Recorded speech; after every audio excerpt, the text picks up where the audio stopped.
So I've been listening to Lizzy McAlpine's Pushing It Down and Praying on repeat for the last couple of days. The guitar tones are gorgeous, the writing is crazy, the width is awesome, the contrast, it's just such a great song. So I spent all of yesterday inside Amplitude 5 trying to recreate the guitar tone. So today I want to show you how to make a Lizzy McAlpine inspired song in the style of Pushing It Down and Praying. But first, hi, my name is Matt. I'm a producer that turns your demos into records, so if you want to work with me, click the link in the description below. If you're an artist, I got some free resources for you, from equipment guides and writing guides to how to market and release your music. And if you're a producer, all my sample kits and presets are on my store, so if you're interested in any of that, all the links are in the description. Hope you enjoy the video. So first things first, let's talk about the acoustic guitar recording. It's not even just the acoustic guitar, it's the acoustic guitar and the vocals, because it was recorded on a voice memo with an iPhone, which is kind of impressive. I tried that yesterday. It sounded all right. I don't know what iPhone she has. There's a lot of variables that go into that, so I just decided to go with the traditional recording. But I did take some clues from the sound of the recording to kind of, input into my recording process. Like the acoustic guitar, it's kind of like rounded off and very, very warm. So I chose a warm mic, the tube mic right here, that's sitting right here, because you can just barely see a tiny, tiny bit. Another thing to take into account is how lowly tuned the guitars are. I'm going to imagine they're baritone guitars. I don't have one. I just took a regular guitar and tuned it down to C sharp. So the electric guitar and the acoustic guitar are tuned really, really low down, which kind of helps with that weight of the song. So yeah, now that we've recorded that, let's jump into the session. So I think I'm going to record with the tube microphone. Luckily, we only have to record one take because she recorded it on a voice memo, which is, mono. And actually the fact that it's mono kind of is very important actually towards the end. So we'll get into that when it comes, but yeah, I'll set up the microphone about almost a foot from the guitar and record one take.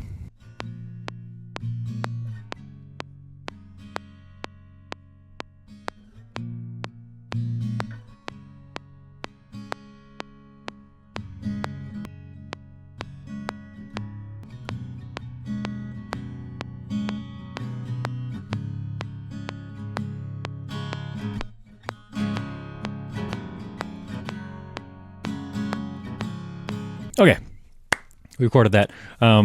Parts wise, it's kind of the same almost as Pushing It Down. Kind of just like, I'm not really sure what she plays, honestly. I know she plays in an open tuning. I just played in like C sharp standard. So I recorded it low and then I turned it up, and it's kind of got that noise, which is what you'd get when you're recording with an iPhone. So we're kind of like mimicking that a little bit. Now it kind of just is like this for like the majority of the song. Half the song is just acoustic guitar and vocals, which is cool. We can honestly wait till the last chorus to really bring in those guitars and drums. That'll have like a much, much bigger payoff. So here's that tension chord I was talking about. Comes in right here.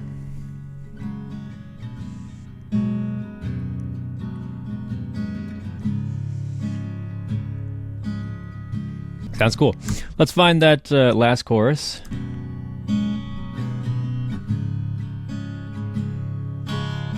And right there. So I'll start right there. I'm gonna open up a little track for my electric guitars. I'm gonna throw on Amplitude. This is where I've made the patch. I believe the electric guitar was recorded in an open tuning with a slide. That's what it kind of sounds like the most. I'm not gonna do that. I'm just gonna record in standard, standard C sharp. Okay, so I'm using a Stratocaster for this, but notably I'm using a Stratocaster with a humbucker. I think kind of the humbucker is kind of the tone I want, the tone that works the best for this. If you don't have one, I'm sure you could figure it out, but I'm definitely using the humbucker for this one. I want to break down this patch for you real quick. This is how the guitar player Mason has set up his patch. Well, more or less, obviously not identically. So technically, like the actual exact thing he used was a Univox U45B bass amp and a Benson Nathan Jr. amp at the same time with a stereo slap delay and a bit of tremolo. And to be honest, I don't have those.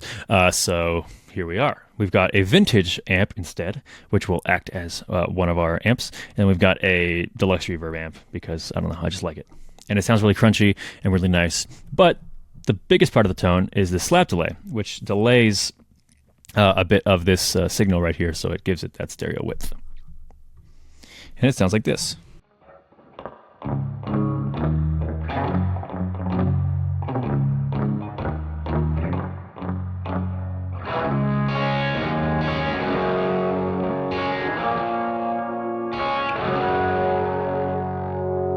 Right, let's add that in.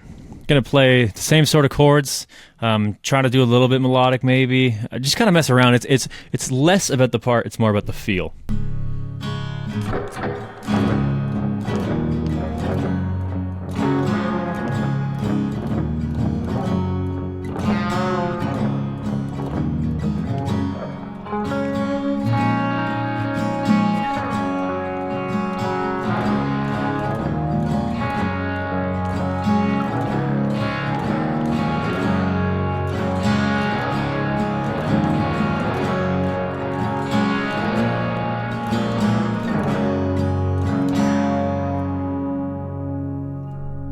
Okay, so here's our electric guitar part. We're pretty much playing the same chords, just kind of, it's the performance and the vibe that gives it the most, that gives it that feeling. It's not really the tone. It's kind of a mixture of the tone and the performance.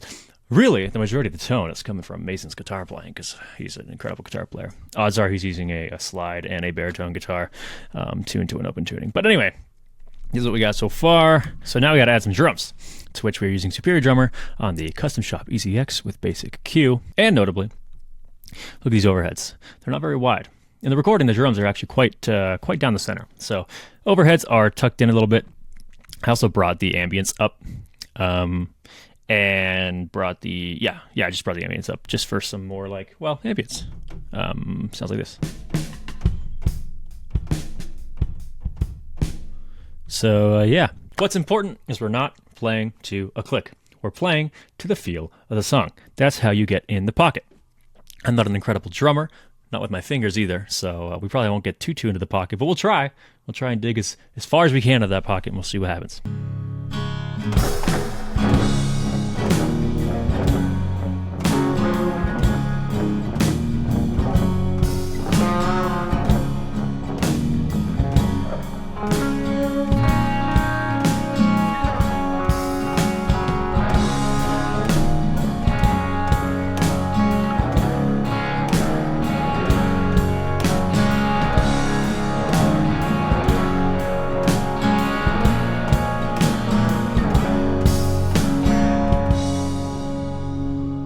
All right, now we kind of need a bass in there.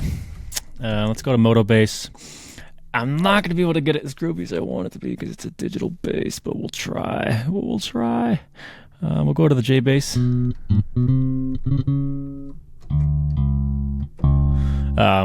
order for me to play it well, I'm going to bring in the scale effect so I can just transpose it up to C.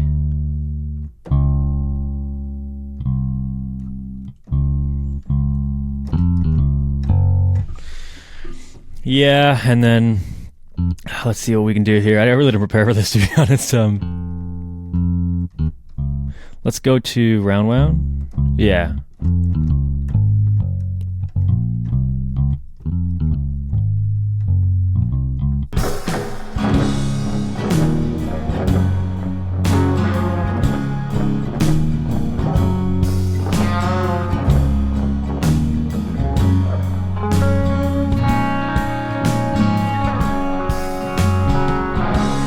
Okay, in order to make this a little more analog sounding, I'm going to throw a little radiator on the bass. Maybe take the noise out.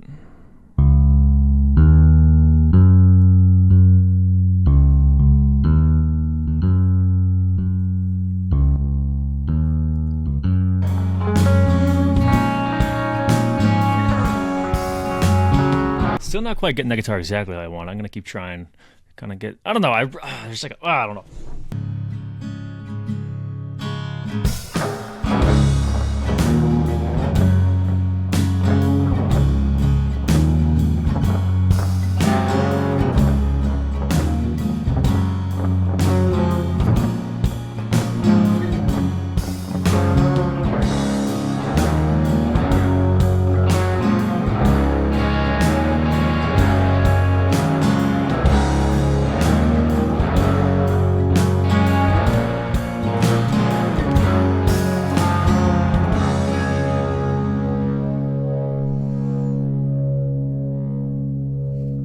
All right, I think we got it. I spent like 45 minutes trying to play that part. Probably about closer to an hour. That's it, though. I mean, that's really the entire song. I think maybe I just want to put a little bit of tape saturation on the master here and kind of drive it a little more. Or actually, you know what? Maybe I'll put that tape saturation on. Let me save this before we crash here. I might put that tape saturation on the guitar to just drive it a little more. I think that might sound a little better.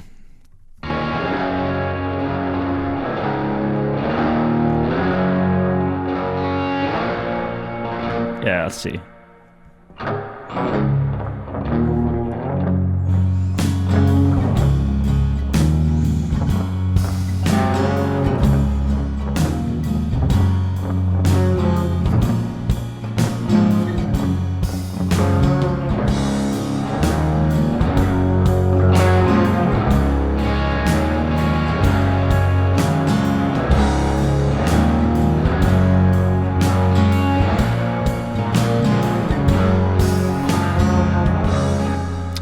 that might be it. You know, you can drive it as much as you want. I think I'll drive it about that. Let's do the SPL machine head on the master. Just, you know, a classic move, classic matchler move right here. And then we're gonna go to ultimate. Let's do tape speed. Maybe we'll start at 15. Get that drive up there though.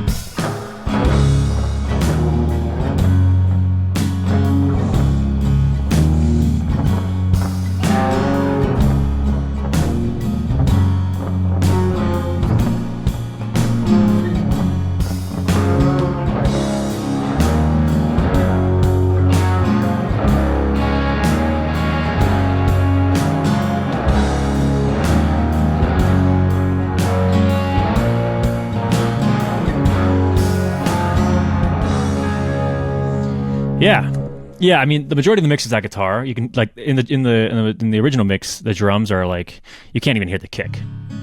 Maybe you can. I don't think you can.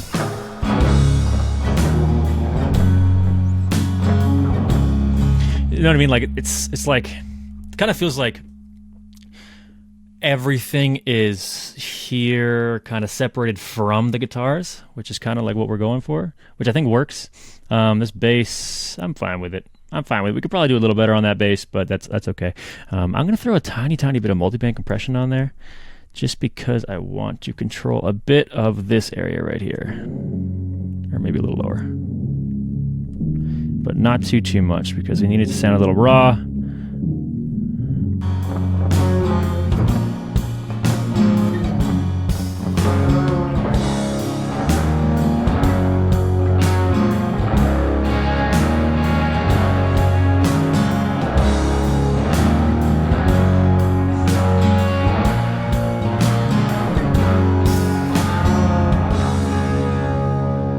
Yeah, that's it. I think that's as close as we're going to get with a baritone guitar. I think it sounds really cool. The guitar tone, I love it.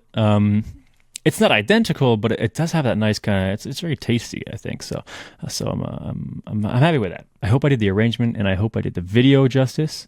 If you have any questions about the arrangement or anything I just did, just leave me a comment. Hopefully I covered everything the way it should have been covered. But yeah, hope you enjoyed. Thanks for watching. Hope you learned something. Goodbye.